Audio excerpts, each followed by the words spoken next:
ಮತ್ತೆ ಸುವರ್ಣ ನ್ಯೂಸ್ಗೆ ಸ್ವಾಗತ. ಉತ್ತರಾಖಂಡ ಭೀಕರ ಪ್ರವಾಹದಲ್ಲಿ ಸಿಲುಕಿರುವ ಸಂತ್ರಸ್ತರ ನೆರವಿಗೆ ಸೇನಾ ಸಿಬ್ಬಂದಿ ಹಗಲು ರಾತ್ರಿ ಶ್ರಮಿಸ್ತಾ ಇದ್ದಾರೆ. ಆದರೆ ಇವತ್ತು ಉತ್ತರಾಖಂಡ್ನಲ್ಲಿ ಮತ್ತೆ ವರುಣ ರಕ್ಷಣಾ ಕಾರ್ಯಕ್ಕೆ ಅಡ್ಡಿಯುಂಟು ಮಾಡಿದ್ದಾನೆ. ಆದರೂ ಛಲ ಬಿಡದ ಯೋಧರು ಕಾರ್ಯಾಚರಣೆ ಮುಂದುವರೆಸಿದ್ದಾರೆ. ಇನ್ನು ಕೇದಾರನಾಥ ಕಣಿವೆಯಲ್ಲಿ ಶವಗಳ ರಾಶಿಯೇ ಬಿದ್ದಿದ್ದು ಸಾಂಕ್ರಾಮಿಕ ರೋಗಗಳು ಹರಡೋ ಭೀತಿ ಎದುರಾಗಿದೆ. ಈ ಮಧ್ಯೆ ಇವತ್ತು ನೂರಾರು ಶವಗಳಿಗೆ ಯೋಧರೇ ಸಾಮೂಹಿಕ ಅಂತ್ಯ ಸಂಸ್ಕಾರ ಮಾಡಿದ್ರು. ಗುರುತು ಸಿಗದ ಕೆಲ ಶವಗಳ ಡಿಎನ್ಎ ಮಾದರಿ ಸಂಗ್ರಹಿಸಲಾಗಿದೆ. ಇನ್ನು ಭಾರತೀಯ ಸೇನೆ ರಕ್ಷಣಾ ಕಾರ್ಯ ಮತ್ತು ಅತಂತ್ರರಾಗಿರೋರ ಬಗ್ಗೆ ಕ್ಷಣದ ಮಾಹಿತಿ ನೀಡಲು ವಿಶೇಷ ವೆಬ್ಸೈಟ್ ಆರಂಭಿಸಿದೆ.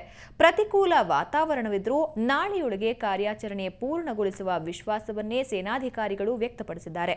ಈ ನಡುವೆ ಇವತ್ತು ಗಾಯದ ಮೇಲೆ ಬರೆ ಎಳೆದಂತೆ ಉತ್ತರಾಖಂಡ್ನಲ್ಲಿ ಲಘು ಭೂಕಂಪನ ಉಂಟಾಗಿತ್ತು. ರಿಕ್ಟರ್ ಮಾಪನದಲ್ಲಿ 3.5ರಷ್ಟು ತೀವ್ರತೆ ದಾಖಲಾಗಿತ್ತು. ಇದು ಸಂತ್ರಸ್ತರನ್ನ ಮತ್ತಷ್ಟು ಆತಂಕಕ್ಕೆ ಈಡು ಮಾಡಿದೆ.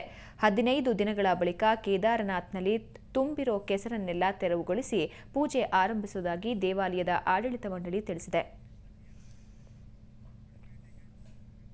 ಬೆಂಗಳೂರಿನಲ್ಲಿ ಸಿಐಡಿ ಅರಣ್ಯ ಘಟಕದ ಅಧಿಕಾರಿಗಳು ಒಂದು ಜೊತೆ ಆನೆ ದಂತವನ್ನು ವಶಪಡಿಸಿಕೊಂಡಿದ್ದಾರೆ.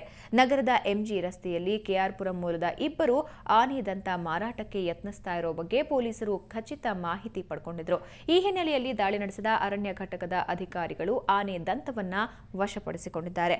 ಅಲ್ಲದೆ ಇವುಗಳನ್ನು ಮಾರಾಟ ಮಾಡ್ತಾ ಇದ್ದ ಶಾಂತಾರಾಮ್ ಹಾಗೂ ಪಳನಿಯನ್ನ ಬಂಧಿಸಿದ್ದಾರೆ. ಬಳಿಕ ವನ್ಯಜೀವಿ ಸಂರಕ್ಷಣಾ ಕಾಯ್ದೆಯಡಿ ಅಶೋಕನಗರ ಪೊಲೀಸ್ ಠಾಣೆಯಲ್ಲಿ ಪ್ರಕರಣ ದಾಖಲು ಮಾಡಿಕೊಂಡಿದ್ದು ತನಿಖೆ ನಡೀತಾ ಇದೆ.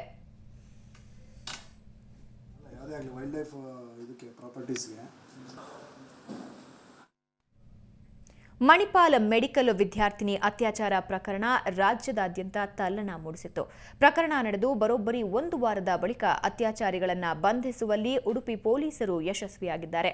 ಪ್ರಮುಖ ಆರೋಪಿ ಯೋಗೇಶ್, ಪರ್ಕಳದ ಹರಿಪ್ರಸಾದ್ ಹಾಗೂ ಆನಂದ್ ಬಂಧಿತ ಆರೋಪಿಗಳು. ಈ ಮೂವರು ಇದೇ ಜೂನ್ 20ರಂದು ವಿದ್ಯಾರ್ಥಿನಿಯನ್ನ ಕಿಡ್ನಾಪ್ ಮಾಡಿ ಅತ್ಯಾಚಾರ ಎಸಗಿ ತಲೆಮರೆಸಿಕೊಂಡಿದ್ರು. ಆದರೆ ಆರೋಪಿ ಯೋಗೇಶ್ ಸ್ನೇಹಿತ ಸುಖೇಶ್ ಸುಳಿವಿನ ಮೇರೆಗೆ ಪೊಲೀಸರು ಮೂವರನ್ನ ಬಂಧಿಸುವಲ್ಲಿ ಯಶಸ್ವಿಯಾಗಿದ್ದಾರೆ. ಈ ಮಧ್ಯೆ ರೌಡಿ ಶೀಟರ್ ಕೂಡ ಆಗಿರೋ ಯೋಗೇಶ್ ವಿಷ ಸೇವಿಸಿ ದೊಡ್ಡ ಹೈಡ್ರಾಮಾವನ್ನೇ ಮಾಡಿದ್ದ. ಕೂಡಲೇ ಅವನನ್ನ ಅರೆಸ್ಟ್ ಮಾಡಿದ ಪೊಲೀಸರು ಮಣಿಪಾಲದ ಕೆಎಂಸಿ ಆಸ್ಪತ್ರೆಗೆ ದಾಖಲಿಸಿದ್ರು. ಇನ್ನು ಮತ್ತೋರ್ವ ಆರೋಪಿ ಬುಡಗು ಬೆಟ್ಟದ ನಿವಾಸಿ ಆನಂದನ್ನ ಸಂಜೆ ಹೊತ್ತಿನ ವೇಳೆಗೆ ಪೊಲೀಸರು ಬಂಧಿಸಿ ಪತ್ತೆ ಹಚ್ಚಿದ್ದಾರೆ. ಬಂಧನ ಆಗಿರುವ ಭೀತಿಯಲ್ಲಿ ಆನಂದ್ ಕೂಡ ನೇಣು ಹಾಕಿಕೊಂಡು ಆತ್ಮಹತ್ಯೆಗೆ ಯತ್ನಿಸಿದ ಅನ್ನೋ ಮಾಹಿತಿಯನ್ನ ಪೊಲೀಸರು ಹೊರಗೆಡವಿದ್ದಾರೆ.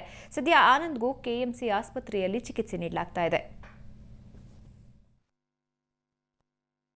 ಮೂರನೇ ಮತ್ತು ಫೈನಲ್ ಆರೋಪಿ ಆನಂದ, ತಂದೆ ಹೆಸರು ಉಗ್ರಪ್ಪ ಅಂತ ಹೇಳಿಬಿಟ್ಟು ಇಲ್ಲೇ ಸಣ್ಣಕ್ಕಿ ಬೆಟ್ಟು ವಾಸವಿರೋರು, ಅವ್ರನ್ನೂ ಸಹ ದಸ್ತಗಿರಿ ಮಾಡಲಾಗಿದೆ.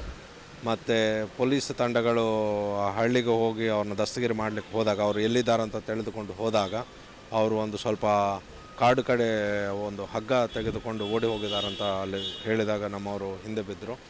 ಆಗ ನೋಡಿದರೆ ಅವರು ಒಂದು ಆತ್ಮಹತ್ಯೆ ಪ್ರಯತ್ನವನ್ನು ಮಾಡುವಂಥದ್ದು ಕಂಡು ಬಂದಿತ್ತು. ಆದರೆ ಆತ್ಮಹತ್ಯೆ ಪ್ರಯತ್ನ ಪೂರ್ತಿ ಮಾಡಲಿಕ್ಕೆ ಮೊದಲೇ ನಮ್ಮವರು ಅವ್ರನ್ನು ರಿಕವರ್ ಮಾಡಿ ಇಲ್ಲಿ ಆಸ್ಪತ್ರೆಯಲ್ಲಿ ಈಗಾಗಲೇ ಅಡ್ಮಿಟ್ ಮಾಡಿಸಿದ್ವಿ. ಈಗ ಅವ್ರನ್ನು ಸ್ಟೆಬಿಲೈಸ್ ಮಾಡಿದ ನಂತರ ನಾವು ಅವ್ರನ್ನು ಕಂಡೀಷನ್ನು ಸದ್ಯಕ್ಕೆ ನಮ್ಮ ಮಟ್ಟದಲ್ಲಿ ಸರಿ ಇದ್ದಾರೆ ಅಂತ ಕಾಣಿಸಿದೆ. ಆದರೆ ಡಾಕ್ಟರ್ಸ್ ಬುಲೆಟಿನ್ ಆನಂತರ ಹೇಳ್ತಾರೆ. ಬಟ್ ಸದ್ಯಕ್ಕೆ ಯಾವುದು ಜೀವಕ್ಕೆ ಅಪಾಯ ಇದ್ದಂಗೆ ನಮಗೂ ತಂದಿದ್ದಾರೆ. ಈಗ ಬ್ರೇಕ್ ನಂತರ ಸುವರ್ಣ ನ್ಯೂಸ್ ಮುಂದುವರಿಯುತ್ತೆ.